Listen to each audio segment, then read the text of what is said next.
Hi everyone, my name is Brittany Esker and I'm in your course, so that's why you are viewing this right now. So this is going to be all about our book presentation that we have to do, so I'm going to get started. Okay, so I did my book presentation. My book was all about what do you do when it's your turn, and in the below it says that it's always your turn. And this book was written by Seth Golden, and this book was like a book I've never read before. It felt more like a magazine than it did more of like a book, because there was no chapters and there wasn't really any length length when it comes to like chapters. It was really just like different things, kind of like this. So just like different quotes and different pictures throughout the entire text. And the first part to kind of just like get it going is looking at the cover. When I first got the book, I was like, wow, who is that? I thought she's got to be important because she's on the cover of this book. And she definitely is important. So her name is Annie Kenney.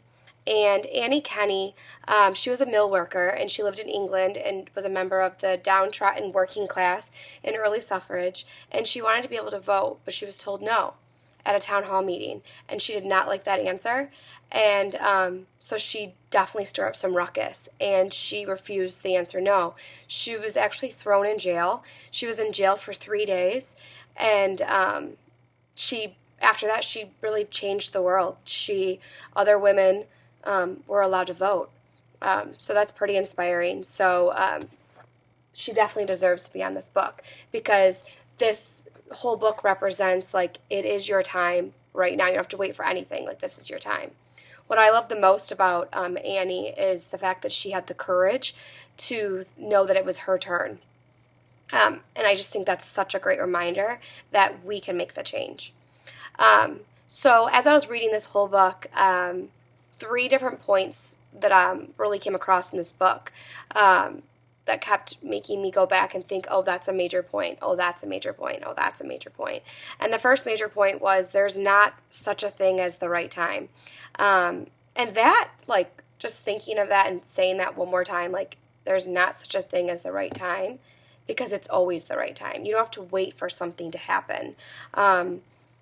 And I think that is just very motivating, and but also very scary, because a lot of us like to do things in steps to make things work and feel a certain way, which obviously makes things successful.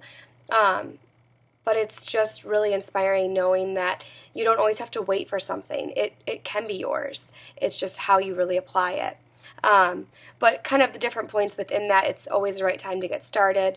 We don't need to be motivated or inspired. We can just know that it's our turn, and then remembering that we have to be consistent and have the right attitude to get things done. And there's no need for waiting, just only doing. Just keep doing what you want to see happen. And then we just need to work and show up every single day. So that's really like the first main point of the book. And then the second main point is a lot of us fail before we even begin.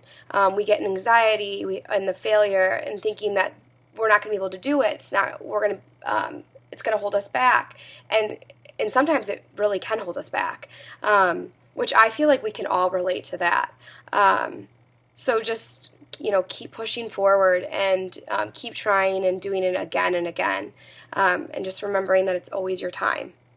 So that was the second point. And then the third main point in this book is Seth really kind of went back and forth. This part was like really, I think, probably the most eye-opening.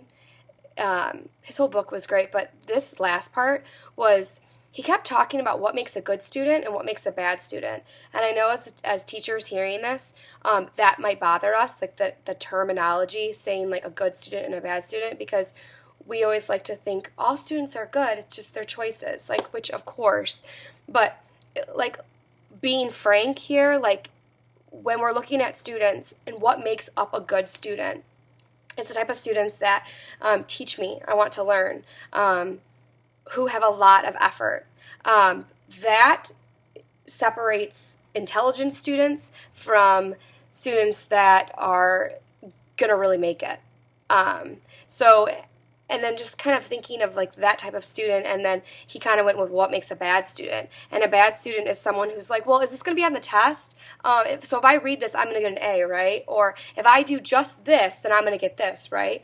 And he's saying, no, don't be like that. Like, we're life learners. Not only that, of course, we're teachers, but really, like, anyone can apply this book to their life. It doesn't matter who you are. But knowing that, like, show up every day, do your best, and like and be in the moment, and just know that they're life lessons, they're life things, and just keep doing what you need to do. So those were really the three main points, and then there was a lot of really good quotes from the book. I want to read a couple. It says, "A man is a genius when he is dreaming." I really liked that because it's kind of like there's no limitations then. And that was just like a nice quote, I thought. And then there's a lot of really good quotes because, like I said, this whole book is made up of quotes. So I could just go on and on. I won't, but I'll read another good one.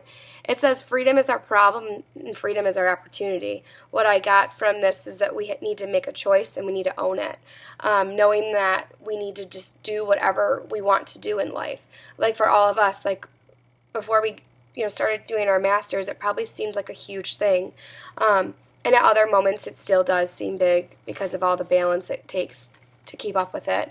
But like, we're doing it, and we're going to graduate in April, and that's amazing. Like, isn't it so great that we didn't say, oh, we'll do it next time, oh, we'll do it next year. Like, we did it, and now we're going to do it.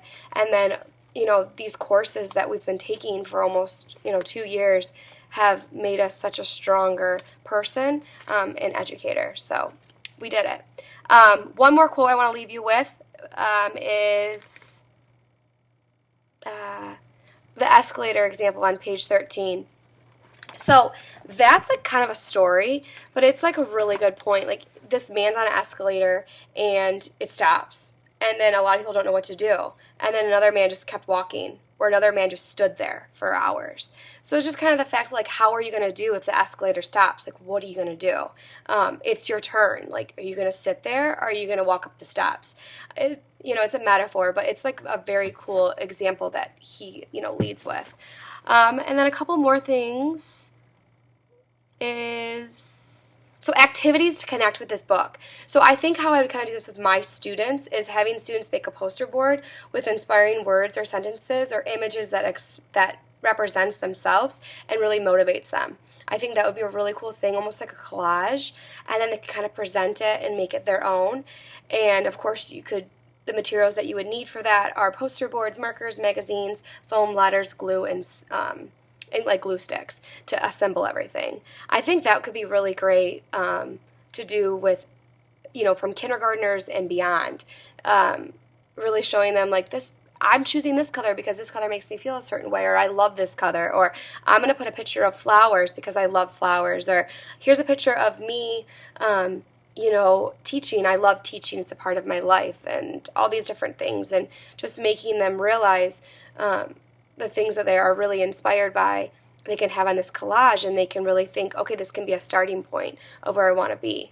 And of course, working with such young learners, we could ask them, like, what kind of problems do you want to solve when you grow up? Oh, I really want to, I want other people to get better at reading. Oh, well, do you want to be a teacher? Oh, do you want to be, a reading interventionist? Oh, or they might say, oh, I want to help people. Oh, well, how do you like to helping people? Oh, when people get sick. Oh, you could be a nurse, or oh, you could be a PA, or a doctor, and kind of explaining different things like that. And just this could be a really good starting point for them to kind of really start thinking. And then, of course, if older students, you could put more depth into it. And then the other activity is like a protocol, and it's the moon shooting. My partner, Courtney, she kind of added all that part, but I think it's a great idea of knowing, so moon shooting, so writing down a problem that you're having, and then come up with a list of every possible solution that you can imagine to really get you through that problem, which I think is would be so amazing. I think you could do this in a class setting, like with problems you deal with in the classroom, or problems that outside of the classroom, and showing your students like how you can really work through this. And then if you're feeling really brave, maybe you can share one of your own personal problems with your students and have them help you come up with possibilities for a solution. Of course, make it appropriate. But I think that would be really great. So those are the different activities that you could do. And then artifacts that represent the main ideas for this book. So I said a mirror, so knowing that everything is up to you, so like looking at the mirror, and remember that it's always your turn. And then a key, you have the key to open everything you need in your life. It's not up to somebody else, it's up to you. If you want to be happy, it's your choice.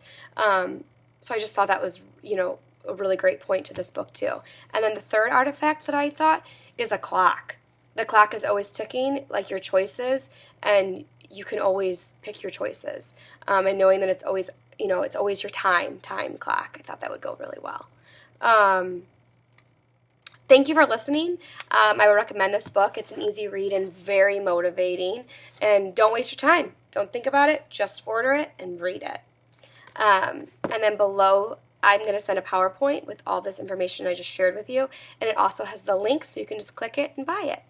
All right, I hope you guys enjoyed this. And I also hope that you remember that it's always your turn. Thank you.